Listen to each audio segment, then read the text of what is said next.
or not, do you expect the Fed to step in with some kind of additional easing?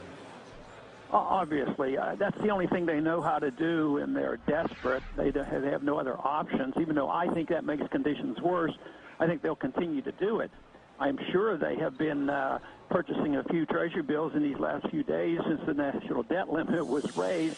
So QE seems to go on constantly, but maybe they'll announce a precise program to try to calm the markets down a bit, but it certainly won't solve our problem. We took a listen to the testimony, the hearing the other day where you addressed the Fed chairman and asked him whether gold was money, and he said no. And then you asked him, well, then why do you have so much of it? And he said it's tradition. I don't think I ever got a sense as to whether or not you were satisfied with that answer. Well, I thought it was sort of humorous because, you know, obviously gold is money, and it is not because I say it's money. It's because history says it's money. And all central banks essentially hold gold, and a lot of central banks are buying more gold. The West, of course, has been looking down on gold and getting rid of it, but the countries that are more productive than we are in the Far East, they're buying gold. So gold is money, and you can't eliminate it as money just because our Federal Reserve Board chairman say it's no longer. Besides, my argument also has been that the law of the land, which is the Constitution, still says that gold and silver is legal tender. That's never been repealed. Congressman, I want to ask you about a potential move to a gold standard, which perhaps you would like to see. Why would you want to move to a standard which is based on an asset which the U.S. does not have control over? We're not the major holder of gold assets around the world. Other countries are. I don't think that's all that relevant. I think if you're a prosperous country and you produce, then you can defend a gold standard. But I'm not so much in dictating anything. I'm wanting to allow the market to choose. I think we can do much better than what we had in the 19th century, where we had fixed ratios between gold and silver. I think we need a much more modern approach. Matter of fact, as much as I'm against the Fed, I'm not for closing the Fed. I want competition. I don't want people to go to jail because they use gold and silver as legal tender. And I want to make it legal to compete. This was sort of Hayek's viewpoint of competing currency, so I'm much more in favor of that and deciding what should be money. I just think that history shows that they will choose gold, and I think gold is acting as a very strong currency right now because people are very, very nervous. Guess what? They're going to gold. Mr. Ryan, you have a very radical strategy for a smaller government. You don't like Social Security, Medicare very much. You're not totally in favor of public schools, say some. Given the backlash that there was with Paul Ryan's attempt to cut Medicare and Social Security, do you think that there's mileage in that with the American people still when $1 in $5 received at a personal level comes from entitlements? Well, that's the key political question.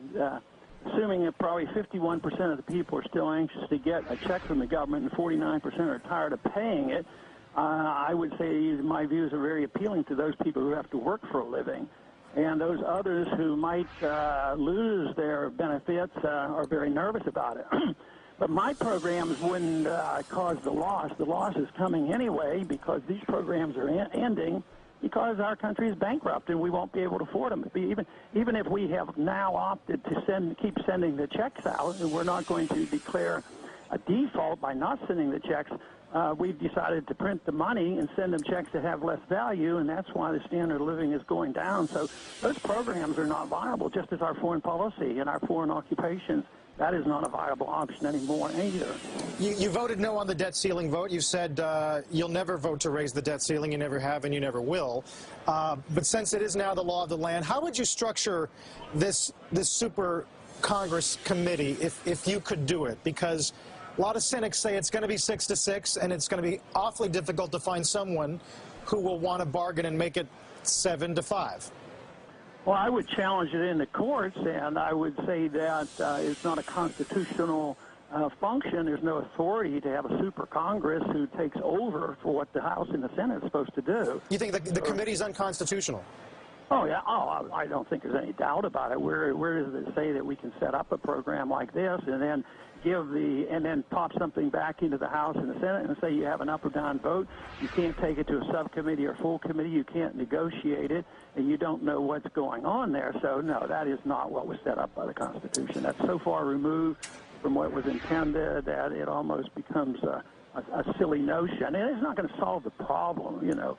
We have to decide what our country is all about and what the role of government ought to be. So if it's strictly a budgetary thing that can be settled with by appointing 12 select individuals, but they're not dealing with, do we need to change our foreign policy? Do we need to change our attitude about the entitlement system? Do we need to change this system where we have a Federal Reserve that monetizes our debt, which is the moral hazard of the economy? Because that's why Congress spends, because they know somebody will buy the debt, and it's been going on wholesale since 1971, since we've lost the last link to gold.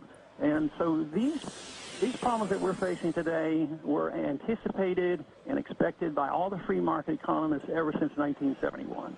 You know, some people have pointed out today that those who are most opposed to QE3 have, in a lot of cases, have the most to gain because a lot of them are in gold, and if the Fed plows ahead, that's more money they're going to make in the yellow metal. Well, I think I understand what you're saying, that my policy would be that if they followed my policies, the gold coins that I hold will not go up in dollar value anymore. That is true. It sort of contradicts it. But if you have sound money, gold in many ways remains more stable in relationship to the dollar. Sir, how badly do you feel the need to enact change at the moment? If you don't get the nomination of the Republican Party, would you consider declaring as a libertarian third-party candidate, even if that split the anti-Obama vote? Well, I think whether it splits the anti-Obama vote or not is pretty irrelevant, but I've not given that option any consideration. Congressman, it's good to talk to you as always, and we're watching closely with that Ames straw poll just a few days away. Thank you, Carl. Good to be with you. Congressman Ron Paul. All right, we, of course, will have much more on the market sell-off right after this break. Right now on the S&P 500, we're down by 1.6.